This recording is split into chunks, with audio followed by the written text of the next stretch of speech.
Good evening. Welcome to Vibin with Ashley Live. I'm your host, Ashley Live. This is episode 216 of my show, and I hope you guys are having a wonderful weekend.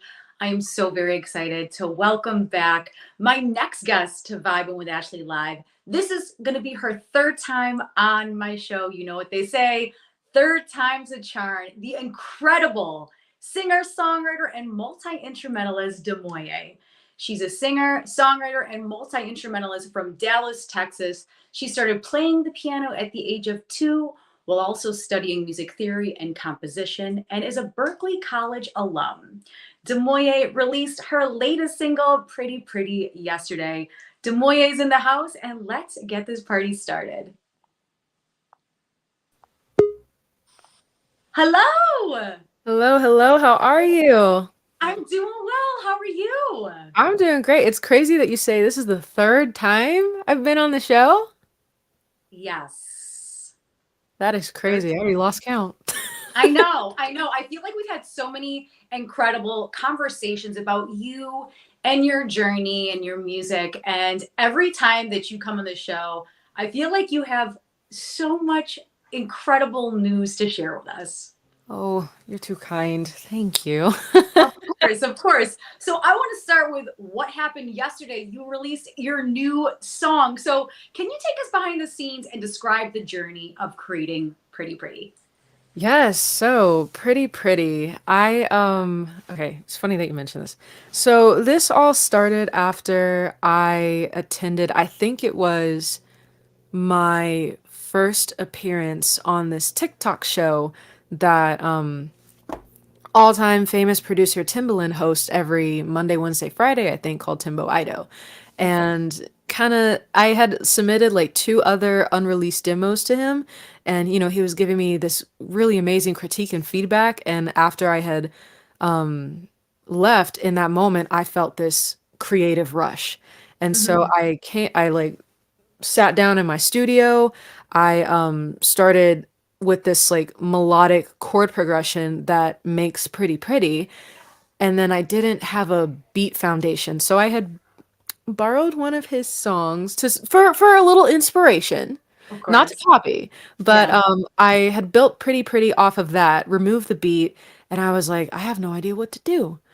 And I didn't have lyrics at all either. So I hit up a friend of mine by the name of Bobby Castro, and he made this absolutely beautiful beat that I had arranged to give it a pop structure.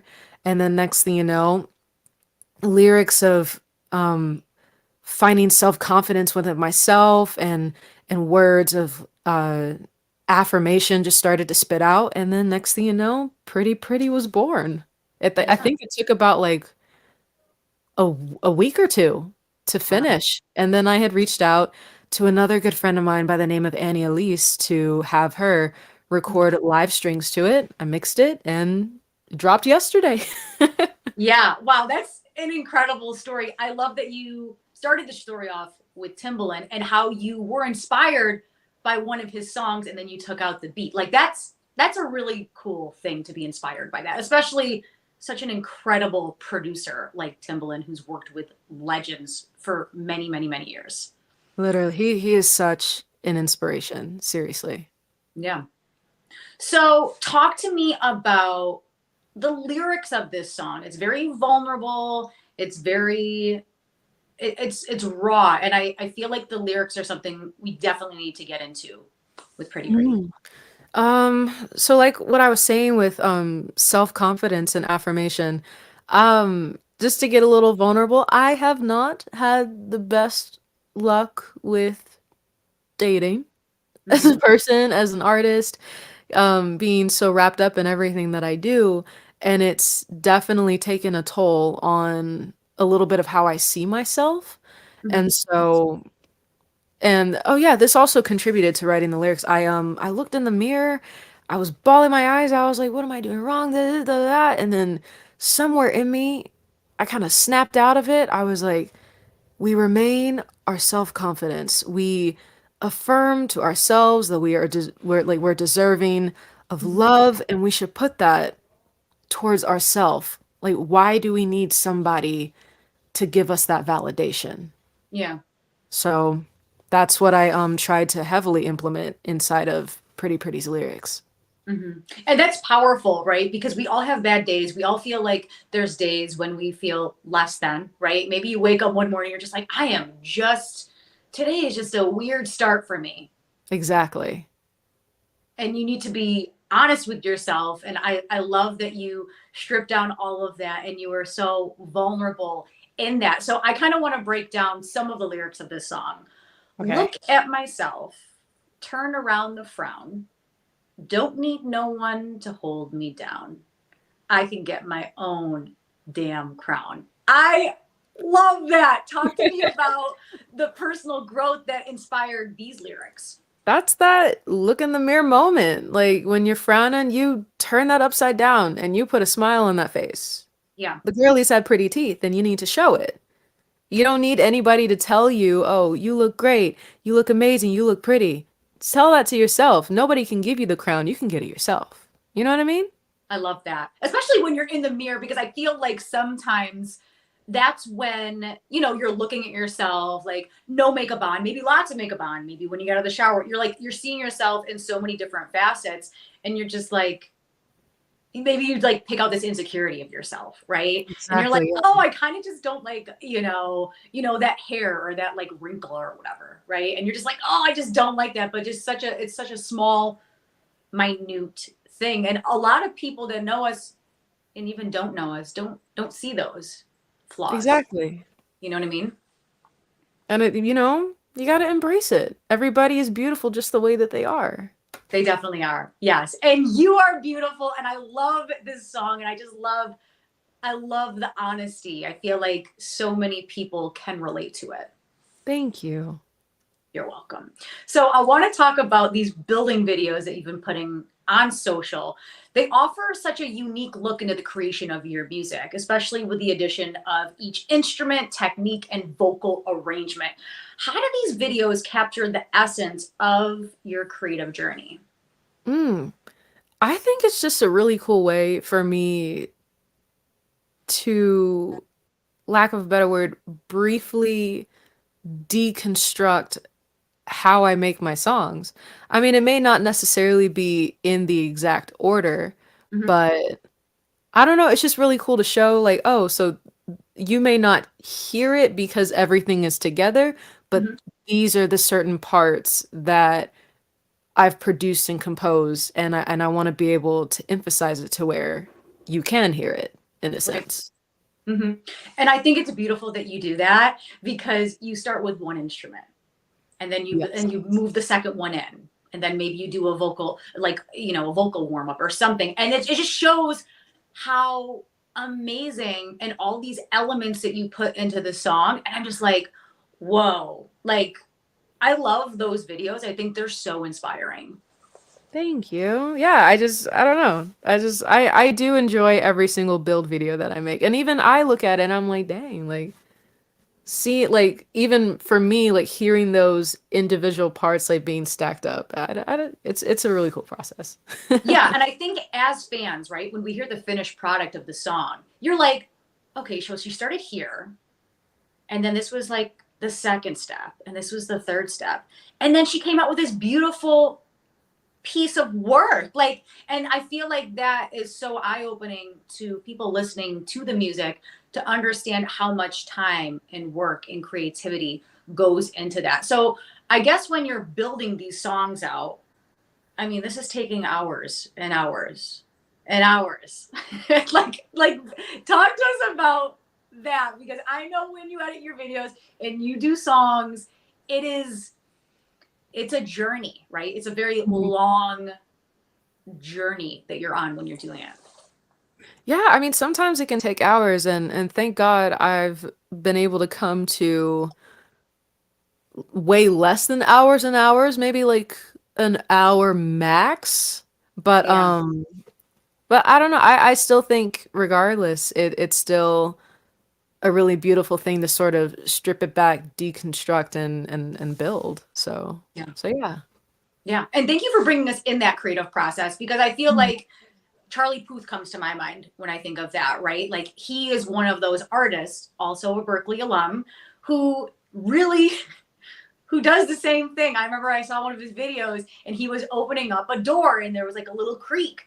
And Mhm. then it was just a quick video. And I was like, now I listen to that song and I think of that door. And I was like, how amazing is it that this beautiful piece of work was just inspired by him opening a door? No, this is when you say Charlie Puth. I just remember, attending some of the classes, and I think at least one to two professors already had, like, not already, but they always had a backstory about him and how he used to operate in the classes. I just remember so many funny anecdotes. Yeah. Yeah. Because you guys went to the same school, not at the same time, but I mean, I feel like Berklee alum. I mean, Mhm. I've interviewed quite a few of you guys, and there is just a level of professionalism, creativity. Like when I meet a Berklee alum, there is just a vibe that I get that I can't even explain it. Yeah. It's very powerful.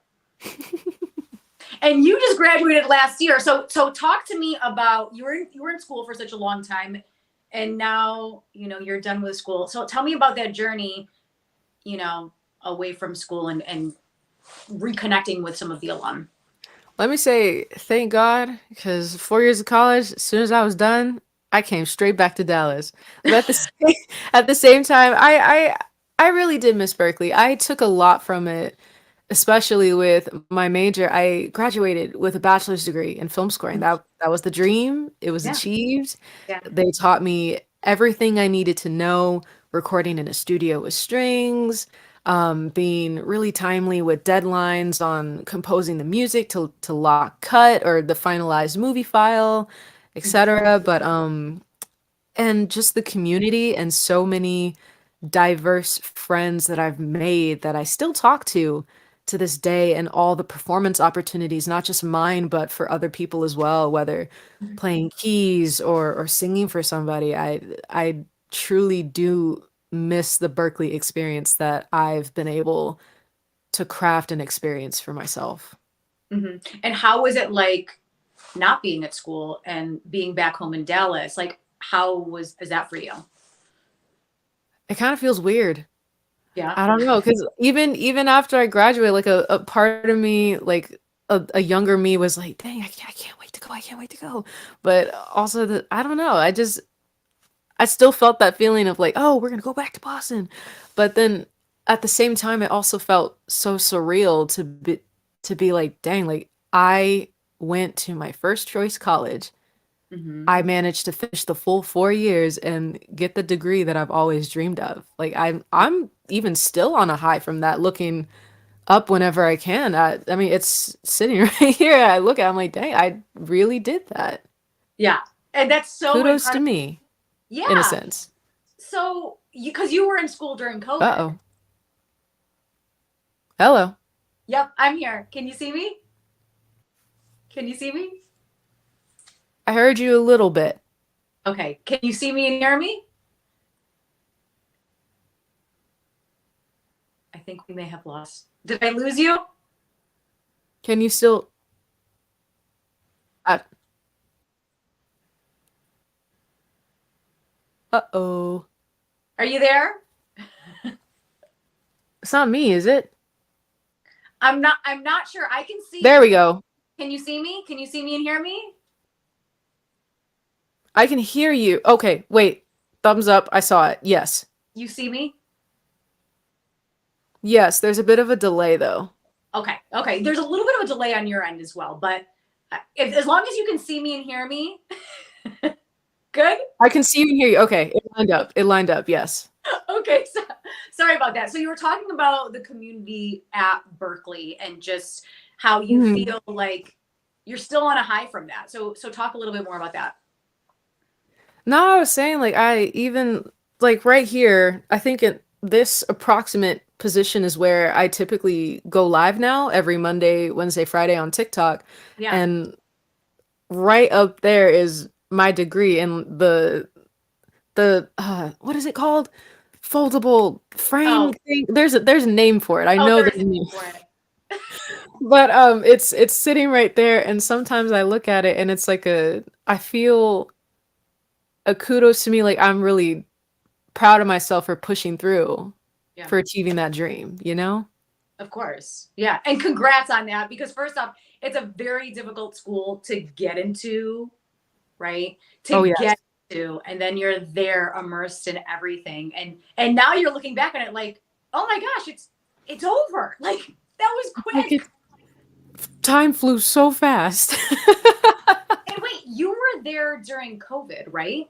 I was. That was my second year. I powered through the COVID year.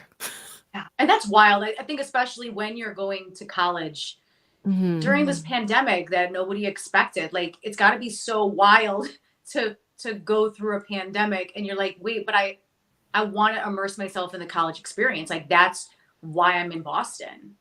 Right. I remember that year. I think a month before Berklee told everybody to fly out, I had my very first show in the cafeteria at their 160 Mass Ave location. They call it like student calf shows Yeah. as a nickname. But then having that show and then sort of everything slowly looming like, oh, there's a pandemic, y'all need to go home, and scurrying around trying to empty out my dorm and having my mom fly in for a couple days to help me move everything, and then I had to fly back home. It was a crazy experience. Yeah. I actually it doesn't it feel like a dream, right? Literally. You're Yeah. like, did that happen or was that just a bad movie? Yeah. Combination of both, you know? Yeah, I'm just like, oh my gosh. And then it feels like if you I'm like, I think it was a dream. No, it really did happen because life kind of got crazy for most of us. Exactly. Yeah. So I want to talk about your social media presence and how it connects with your audience. How do you decide what to share with your fans? Mm. Honestly,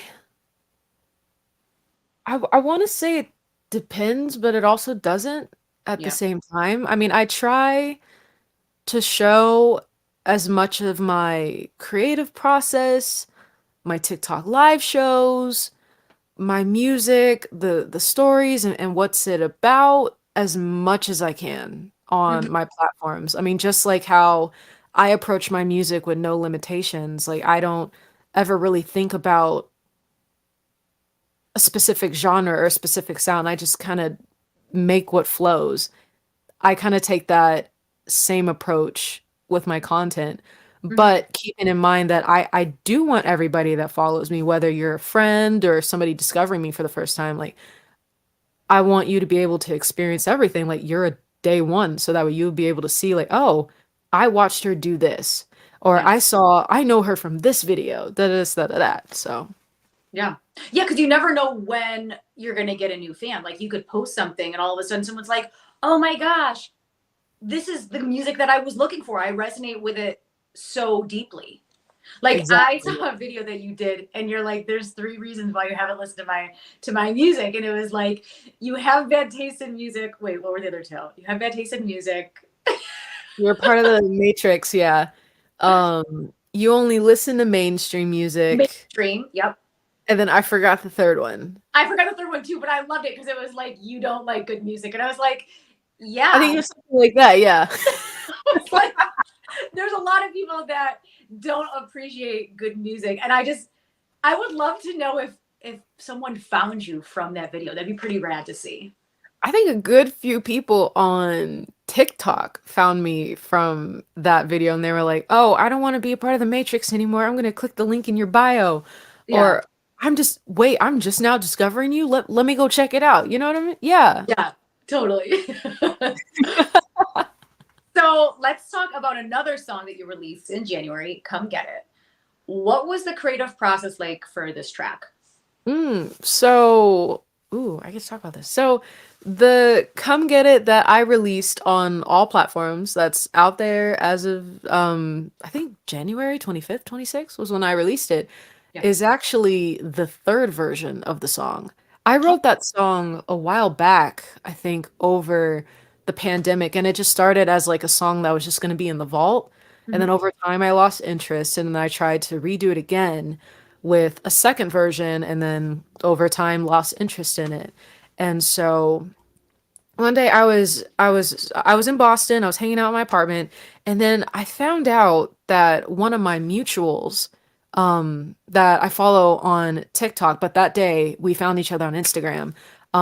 His name is Anthony Fantano, and he has a platform called The Needle Drop where he does music reviews for singles and albums, and he gives them a rating, and he has his own like personalized rating scale.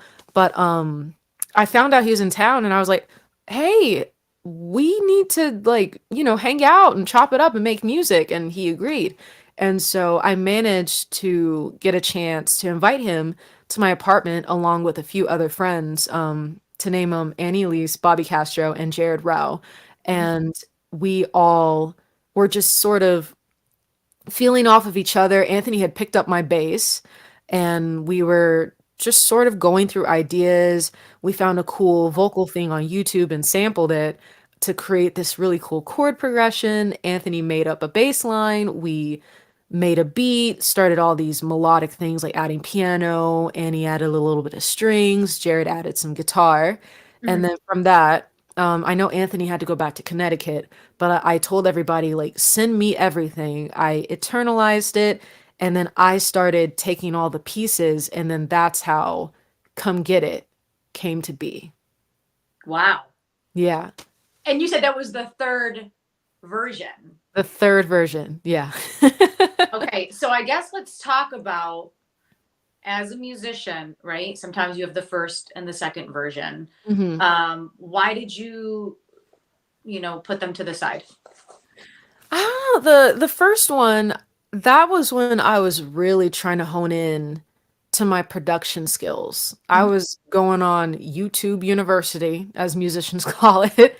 I was hitting up friends from Berklee, like, how would I mix this, or how would I make vocals sound like this? So the first version was more of a learning process for myself Mhm. to work on my level, or their practice, to get to, I guess, a higher level, personal level of production, Yeah. mixing, and all that. And then the second version, that's when I was getting into a little bit of sampling. Mhm. So I had used quite a bit of splice to kind of construct it. And then that's when I was like, okay, this doesn't feel too original, you know? Mhm. Yeah. So that's why it kind of set to the side. But this third version, it just felt more lively, no pun intended, because it had like, electric bass, electric guitar, like everything came from everybody and their own instruments. Yeah. And that's powerful because I have talked to musicians before and they'll have lyrics or they'll have a song. They'll be like, I haven't listened to this song in 4 months. I don't know if I want to put it out. But then they look hmm at it with a new set of eyes, or maybe they have someone else listen to it and they're like, oh, maybe tweak it right here. And then they're like, well, that's just what it needed. Like now we have the final project. Yeah, and for me, that's the one thing that didn't really change was the lyrics, because the hook that is on the version that's out, that stayed the same for all three versions, because I couldn't let go of like that, um I guess that catchy alliteration that I picked up on, like, I can let you get it, come get it, get. Like, I didn't want that to like die or disappear. Yeah. So Well, it's an incredible song, and thank you for kind of breaking down that song for us because it. I was telling you earlier, I wanted you on the show in January when that song came out, and I was like, wait, but when she is coming on the show, it's literally going to be a day after your new song. So I just feel like whenever I talk to you, whenever the next time I talk to you, there's just going to be so many more things to talk about because you are going in like 15 different directions, which I absolutely love and admire. oh, thank you. Hey, call me anytime. I'd absolutely love talking to you, Ashley. I love talking to you too. I love your artistry. I just appreciate you so much as an artist and also as a creator because I feel like when you're on these platforms as a creator, you know, there's so many different creators out there and how do you form that community? And it's so powerful because you have found your people that just straight up ride and die for you. hmm What's that like having these people commenting on you like worldwide that just like love you and love what you're doing? What's that like for you? No, I tell this to my now subscribers on my TikTok live channel, and for anybody that tries not to miss a live, or anybody new that pops in. Like, I always remain forever grateful that somebody takes the time out of their day to watch me. And Yeah. not just that, but to, listen to my music, add it to your playlist. Like, all these things really do support me as the independent artist that I am, and the live looping concert holder that I try to be, So, Yeah. but yeah, I always tell them, like, immensely, immensely grateful, and thank you, and thank all of them so, so much for their love and support. Yeah. And it's got to be wild for you, right? When Mhm. people from the other side of the world are able to find you and talk to you and say, "I listened to this song and this is the way it makes me feel." Exactly. It makes me tear up when people are like, "Oh, I'm listening to this on the way to work right now, and I'm about to have a good day," or Yeah. I'm listening to this on my lunch break," or "I'm folding laundry, I'm cooking dinner, I'm dancing with my wife in the den." Like, Yeah. it's such it's just so beautiful. Yeah, to be a part of someone's day like that Yeah. and be part of their story, because I think music, and I know it's done this for you, music has there's so much good music that's just been the soundtrack to your life. hmm So talk to me about the music that you listen to and that it inspires you. I listen to so much music. I can never I can never give the specifics, like my favorite artist, my favorite song right now. It's just, I don't know. I think that's also a really cool way to compare, like, who I am. Like I said, with my creative process, like, I never really think like what or the specifics of my process. I just kind of jump in it, let it flow, and see what I come up with. And I don't know, like, I've just always been one that doesn't really have limits, and that ties into my music listening experience too. Yeah. Yeah, I think it's so amazing. The You don't want to have limits when you're a creative person. And when Mhm. I listen to Love on You, so first off, I honestly I play that song maybe 5 times a day. Like, I'm just obsessed with it because I listen to when I hear it, I hear other elements. Like, I listen to the lyrics and I'm like, and then I hear other things and I'm like, it's like an adventure every time I hear it. But I also hear in that specific song, I hear a little like Daft Punk. And I was like, and I personally love Daft Punk. So I love Daft Punk too. I'm right there with you. okay, good. Cause I was like, I hear like I just didn't want to say that and have you be like, mm. But when I was like, ooh, I got a little Daft Punk vibe in there. But then there were so many other elements that I hmm heard in that. And I feel as an artist, there's so many ways that you can go with your music. No, I love Daft Punk so much. And it's funny, a lot of people, I think, say that about Love on You specifically too. When I do it in my lives, they're like, "Dang, this reminds me of Daft Punk." It And, does like, though. they'll, like, name a specific song, and I'm like, "Oh wow." And sometimes I look at those comments, I'm like, "Wait, they're kind of right though." Yeah. Because I listen to them a lot. Yeah. Yeah. Yeah. I think I mean, and I could talk about Daft Punk for days and days. I just think what they did in electronic music and the fact that I mean, they have just broken so many barriers and just even though they broke up, like you listen to their music and Oh. it's like you're like, but it's still so amazing. Like nobody can come close to that. But I love when people are inspired by that because then we get beautiful music like the stuff that you're making. Oh, too kind. Stop. We need Daft Punk to come back though, don't we? Like we need them to come back. I would cry if they came back. I cried when they split up. I would cry even harder if they came back. Do you remember that video? Did you see that video? It was so I sad. know. I I was actually bawling my eyes out. same. Yeah, because it was so for those of you who don't know, Daft Punk, amazing duo. Um, they were together for several years and they broke up. But the way that they did it, they had this video of them in the desert with their helmets. And how long was that video? Like 12 minutes? I don't even know how long it was, but I think it was like a good 10, 12 minutes. Yeah, it was like a short Like, film.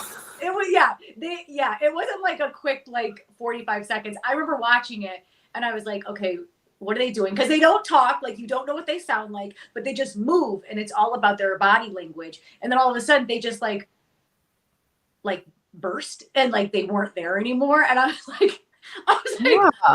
I cried watching that because it was very emotional and it was like the end of French electronic music. Hmm. Wild, right? Wild time. So I I just wanted to that talk. all over again. I'm just No, I know. I'm just like, and now I feel like I need to watch that after this interview, just because like literally. I'm gonna start crying, but I'm like, I'm gonna watch it.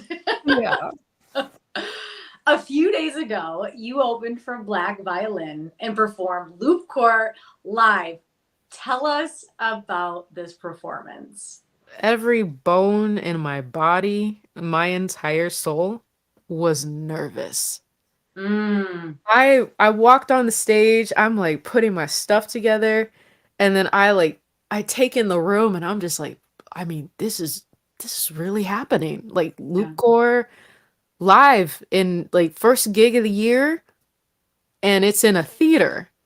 yeah, This huge ethereal space, and the acoustics were just amazing during sound check. And I'm in the green room, I'm trying to do my little ritual, I'm doing my lip trills and still a little bit shaky, but I take a deep breath. I internalize it like it was another day inside of the inside of my inside of my little makeshift venue here. But yeah. I go on, I loop. I mean, a few hiccups here and there, but we're not gonna talk about it. But I think one of my favorite moments, and I feel a high from the moment that everything like worked out perfectly, was when I performed the live looping version of To the Next One. Mhm. It was an arrangement that I had came up with, I think like a few months back when I was starting to get into um doing live looping shows consecutively on TikTok Live. Yep. But layering the big, like this huge synth part, and there's a clip on my Instagram for everybody watching, where the vocals are building and building, and then I cut it out, I hold this high note, play all the tracks, and it just fills up this entire room, and everybody's screaming back at me, and I didn't even expect that. Wow. Like somebody's child is going woo, and just everybody like clapping. Yeah. It was such an amazing, phenomenal experience, and I'd give anything to do it again. It was such Yeah. an amazing feeling. Yeah. And how big was that venue? It housed, I think, 2,800 people exactly. Amazing. And it's crazy because you're in your studio a lot recording, doing these videos, but then to be in front of an audience Hmm. and you give them that energy, they give you that energy. Like it's got to be wild. Yeah, it's so different to be in this tiny little space and to sort of, read comments of everybody screaming and throwing emojis, and then and there was just something about that theater space. And I think out of all venues that I've ever performed, that had to be my first, I think. Mm, To have the space not just go out, but up at the same, like to have it just fill it, you know? yeah. Yeah. And I actually saw some of those messages that you got from your performance and how people were so touched by watching you and hearing you. And now they're a lifelong fan because they were able to see you live and maybe just for the first time. For the first time. Yeah. No, Black Violin's audience was so sweet, so kind. Yeah. I'm forever grateful to them that they gave me the opportunity to open up for them, and I met so many nice and new people from that night. It's Mhm. just it's crazy. Yes. Congrats on that. I saw, like I was telling you, I saw the videos online and then I saw your outfit. I was like, she looks phenomenal and I had then to pop you out in the Fashion Nova, you and know? then you up there, and then like in your actual element, right? Because we're used to seeing you on TikTok, but like to see you live doing it and just all that energy that you radiate is just a very powerful thing. Yeah, I love performing live. I say this any chance that I get. There's some about being on a stage. Yeah. Always been obsessed with it. Yeah. So, do you have any upcoming shows? As of right now, no. Mm-hmm.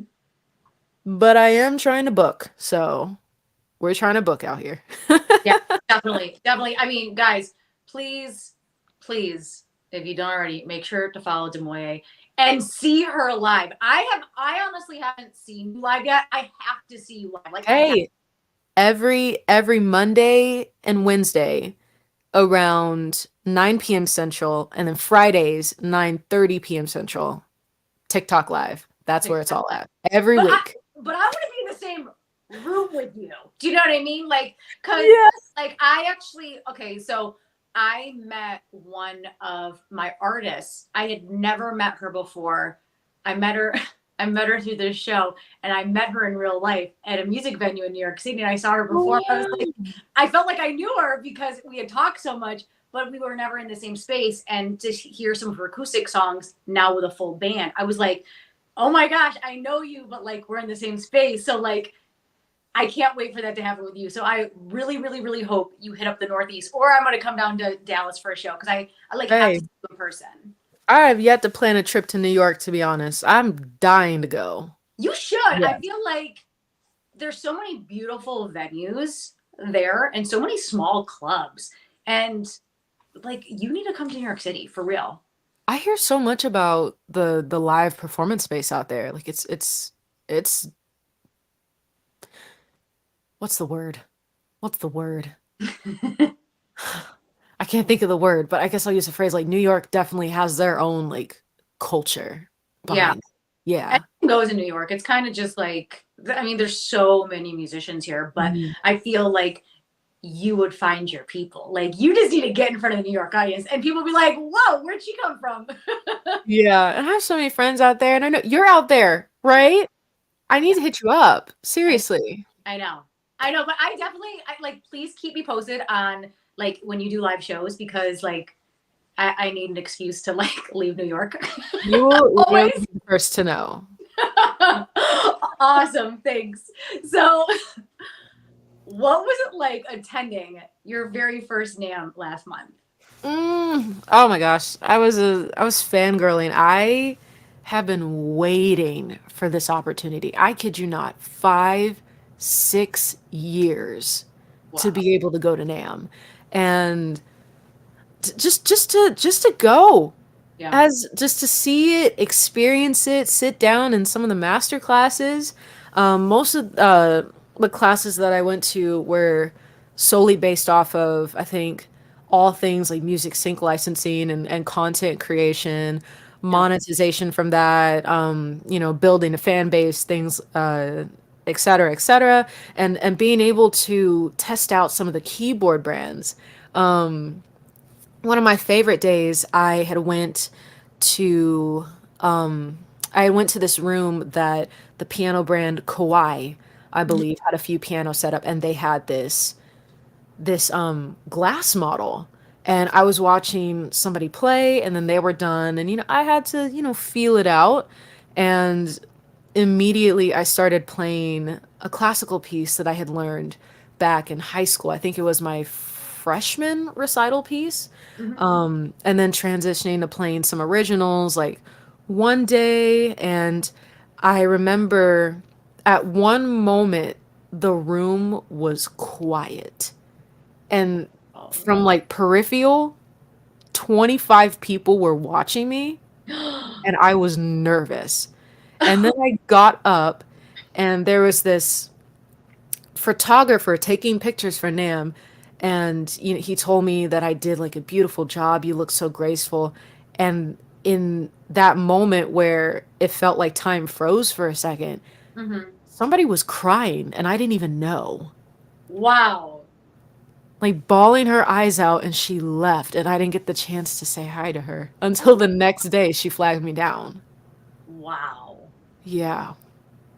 That's powerful. Yeah, she was just telling me like I love that piece so much. What you played, you were just phenomenal. I think she followed me on Instagram too. She wanted to experience and follow my journey, and yeah, seeing her get like that made me cry. Like I almost cried, like bawled my eyes out in front of her. Yeah. But yeah, that was one of my favorite moments. And then I got to meet quite a few mutuals that I've been following for a while on TikTok and Instagram. Cool. One of them, I got to attend a master class that she taught. But yeah, and then other than eating Cheesecake Factory for 3 days in a row, 'cause they have some really good avocado rolls. I'm gonna put everybody on. Wait, Oh. I think the avocado egg rolls? The avocado. No, the tacos. It's the avocado tacos. Okay.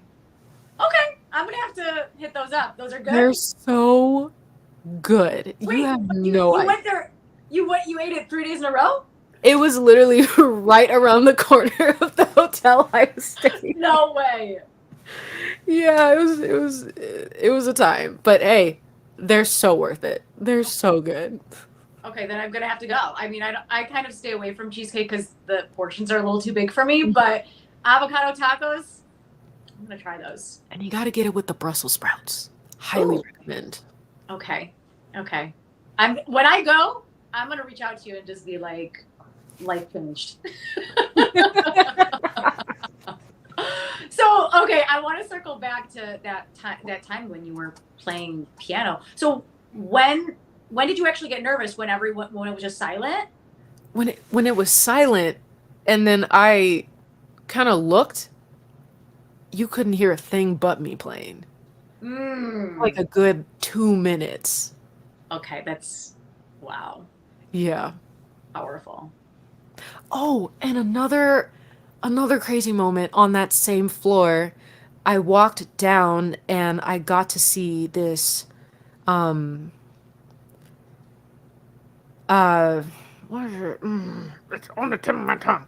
But Yamaha had set up this thing where they had Prince's piano. And it Yeah, was all purple, like sharing some like historic like, and then like a glass cabinet of one of his most iconic outfits. yeah.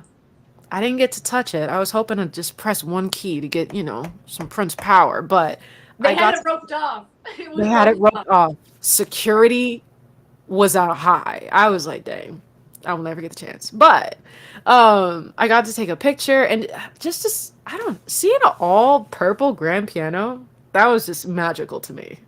Yeah. Absolutely magical. I remember seeing that on socials that Hmm. Prince Piano was there, and I think I saw you pose next to it. If I wasn't, if I think I did see that photo. I did. Yeah. It's in my swipe on IG. But I was pretending to play because I was like, this is the closest I'm ever gonna get. So we'll make the most of this opportunity. But I love that they had that on display and that you were able to see that. That's incredible. Yeah. And so you said that you had been trying to get to NAMM for quite a few years. What took you so long to attend your first NAMM? Honestly, I think just availability. I first heard about it when I was in high school, when I started getting into some more jazz and seeing some of my inspirations, go there and demonstrate some of the different products, and just kind of, fantasizing over it on social media and YouTube, and then going to Berklee, just a bit of a, I guess, schedule conflict because I was still trying to get that degree Yeah. and perform as much as I could. So is NAMM one of those things that you feel like you're going to go to every year?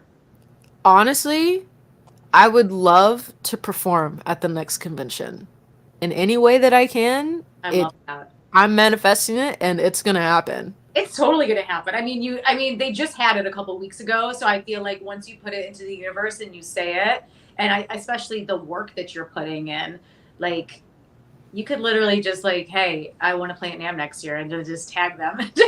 Bring Loopcore live to Nam. Loop Core It'll be live, a time. and someone in the universe will see it, and then we're gonna see you at NAMM next year. Manifesting it. Definitely. Why is manifestation important to you? I truly believe that if you speak things into existence, Mm-hmm. it will happen and it will find a way to come back to you.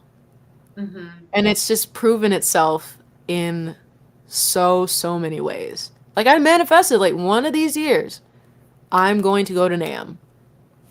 And I was able to. Mm-hmm. Are these things that you say out loud, or do you write Mhm. them down? Do you say them in the mirror? Like, how do you do this manifestation? I say it in the mirror and I say it out loud. And I've been finding myself writing more of it lately. I've been in my journal bag a little bit. Yeah. Yeah. Yeah, I think manifestation is amazing, right? Because it's when you tell yourself these things and these goals that you want to accomplish, and it's so powerful because when you say it and you visualize it as well? I visualize it too. Yeah. Yeah. Yeah, I think it's just so amazing how manifestation works and how it can bring you closer to the creativity and the goals that you set out for yourself. Hmm. Exactly. So your 2024 is off to an incredible start. Like, I feel like we only talked about the last couple of weeks, but you have so much more ahead. So how do you manage your time and your creativity? I ask myself that every day. I mean, as far as the content side goes, I've done a lot better at batching things on the weekend and rolling them out on the week, so that way it saves me time to do a lot or contribute more to my creative process. As far as, writing songs, collaborating for other people, with other people, being able to squeeze in time to talk to my bestie or hang out with family. Yeah. But yeah, I guess it just, I mean, like my creative process, just kind of letting it flow naturally. Yeah. So you do content every day, or do you kind of just like say like, oh, these 2 days I'm maybe gonna take off and then try to maybe film some stuff Friday, Saturday? I mostly batch it on the weekend, and then if I do have an idea during the middle of the week, then I'll tackle it when I Mhm. can. Yeah, amazing. I think it's as creators, as people who have big social media followings, like they have it down to a science in a way. Hmm. Because I mean it is difficult to film every day, right? And then edit it, and then like there's a Yeah, lot that every goes day, my days for that are over. I don't do that. We save it for the weekend. the weekend, because then you have all that time, and it's just like you just lock yourself in the studio and just like get into it. Exactly. Amazing. So for the beautiful people watching right now that love you, support you, what, like, how can they support you as a musician? I am, again, I mean, I'm always active on TikTok every Monday, Wednesday, 9 p.m. Central, Friday, 9:30 p.m. Central. I am going live unless otherwise. I always keep it updated inside of my TikTok bio and also on Bands in Town. Y'all go follow me on Bands in Town because that's where I announce all of my lives as well. Follow me on Instagram, all streaming platforms where you listen to music, Spotify, Apple Music. Subscribe to my YouTube channel. Follow me on SoundCloud. I'm still active on X, formerly known as Twitter. Uh, Facebook too. All the platforms, but yeah, follow me everywhere. Yeah, Damoyee is literally everywhere. So what do you have coming up in the next couple months or so? Coming up, TikTok lives will still be lively than ever. Pretty is out. Y'all go stream it. Much more new music to come. Y'all heard it here. Yeah. I'm so excited to see what the rest of the year looks like for you, just because I feel like you're always pushing the bar and you're always trying to see creatively what you can do next. It's very inspiring to watch. Oh, you're too kind to me. Stop. Well, No, thank you so much, Ashley. Y'all don't understand. I was so looking forward to today. Seriously. yay! I really do love talking with you. Honestly, I'm so happy to hear that because I do the show a lot. This is episode 216, so 216. It's wild, and this is your third time on my show, so third episode. And I'm gonna be totally honest with you. There's sometimes I interview people, and there's just it's not happening. The vibe is not there.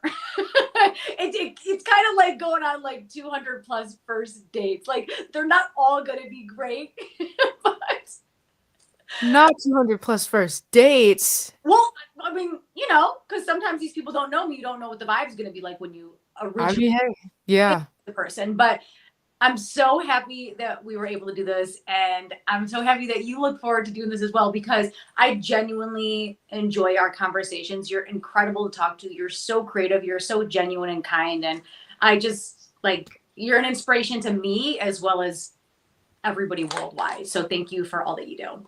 Literally, call me back anytime.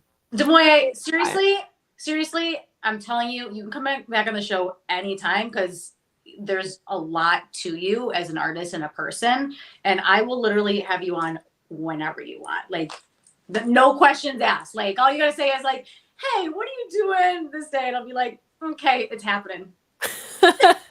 You're in there. We're it's going down. Yeah, thank you. Of course. Well, guys, if you don't already, please make sure to follow Damoyee. Pretty is out everywhere. TikTok, Facebook, Instagram, YouTube. Damoyee is literally everywhere. She's on TikTok Live. What, Monday, Wednesday, Friday? Monday, Wednesday, Friday. Monday, Wednesday. See, she doesn't just hit you once a week. She hits you 3 times a week. So if you miss Monday, Wednesday, Friday, you know what I mean? Lock in. Lock in. Yes. And guys, if you're new here, I'm Ashley Live. This is Vibin with Ashley Live. Please make sure to give us both a follow. Hit the thumbs up on this video. Subscribe. Guys, support good music in your communities on TikTok, Instagram, YouTube. Tell a friend. Add it to your playlist. Attend shows. Tell artists what you think, right? Like the comments. Those are important. Exactly. Hey, support small podcasts, support small interviews. Ashley, you are absolutely incredible at what you do. Seriously. Oh, thank you so much. Thank you.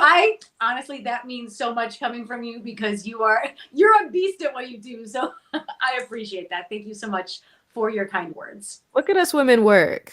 Yes, girl power. Girl power. Girl power. Girl power. Damoyee, thank you so much. I'm so very appreciative of your time, of your artistry, just as you as a person. And I am just applauding you, and I can't wait to see what you do next. You are sweet, and you are so phenomenal, and I cannot wait until the next episode that I'm on. Oh my gosh, we're gonna set it up. I'm gonna email your manager and be like, okay, it's happening again. Literally. We're doing it again. We're doing it again. You're the best. Have a wonderful weekend, and any final words for my audience?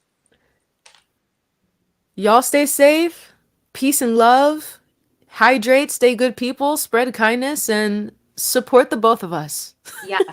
Please support Ashley Live and Damoyee.